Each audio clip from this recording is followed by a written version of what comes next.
Jill, what is the significance of Donald Trump being named and linked to the possibility of more violence as a reason to keep monitoring this defendant? It shows the real danger that we're in. Even though that the fence is coming down, I think in August there has to be increased vigilance. The president, former president, the former occupant of the White House, keeps repeating false information that he will be reinstated. When that doesn't happen, because there is no way that it can, there is no legal or even fantastical way that it could happen, there will be people who will be disappointed, because the people who listen to news from unverified sources or listen to it on Fox and OAN and Newsmax believe that this is true. And they may react to it in the same way they reacted to his urgings on January 6th and just before January 6th, and we could have another insurrection. So I think that the Capitol Police and all state governments need to be on high alert then. And the proof is in what was said. You read from what the prosecutor said, and it remains very true that all of his words could lead to another insurrection. And we must be careful, and we cannot let people out of jail without some sort of monitoring system so that they don't respond. They said that they were there on January 6th because the president sent them, referring to the former president. And we can't let that happen again. So I have to ask, could this indicate any movement toward Trump being investigated directly for the actions of these insurrectionists? It could. So Alicia, it's... Oh, sorry. Katie, go ahead. Katie. Sure.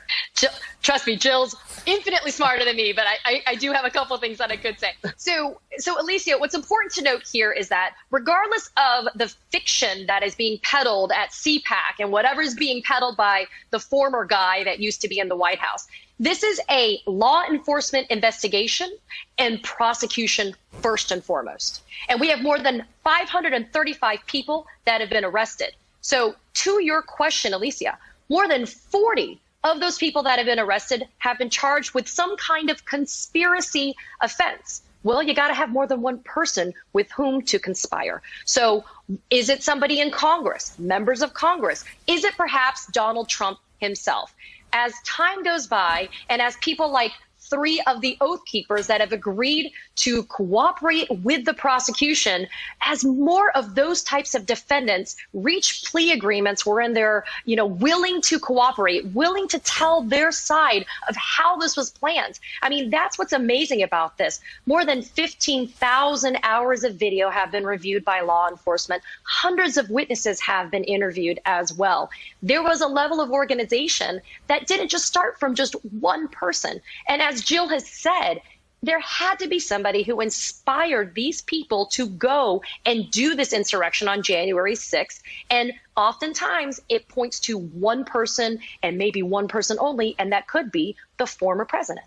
Yeah, Jill, you should, of course, feel free to add to that. But I do want to ask you, since you reference platforms that peddle disinformation, the DOJ is connecting fears of more violence to television networks that continue to perpetuate Trump's big lie.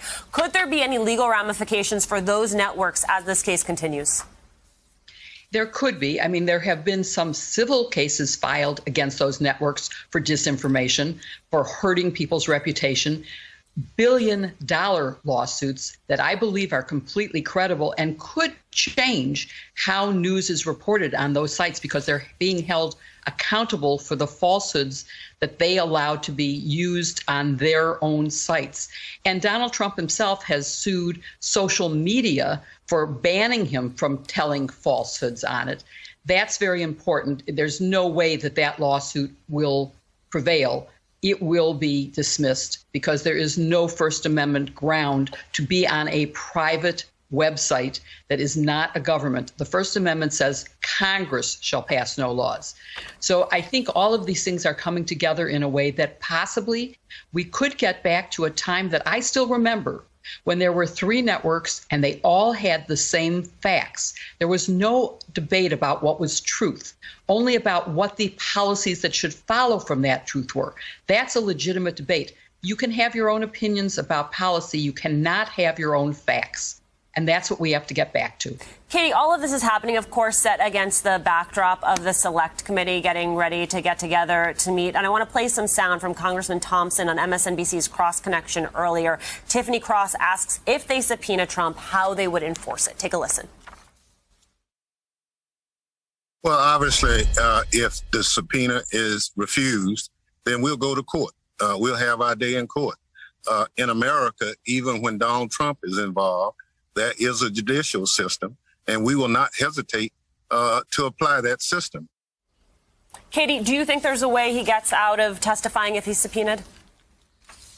No, because no man is above the law. And we do have prior precedent that's been reached that basically says, look, he's not the president of the United States anymore. He can't hide behind some idea that he's too busy to go and sit and testify. I mean, if you're going to have the Capitol officers and law enforcement testify, if you're going to have members of Congress testify, then Donald Trump himself needs to testify as well. And he can't hide from the service of a lawful subpoena. And he's going to have to be able to say what his involvement was, if anything. And the reality is, we also know that Trump aides actually had more knowledge about what was going to happen on January 6th than previously known to have occurred. And so there's a lot of things, like Jill said, there's kind of this concurrence and this confluence of events that's happening now. The Select Committee is going to have testimony. We have these continuing criminal prosecutions. You have these civil lawsuits. And throughout all of this are the facts and the reality and the truth.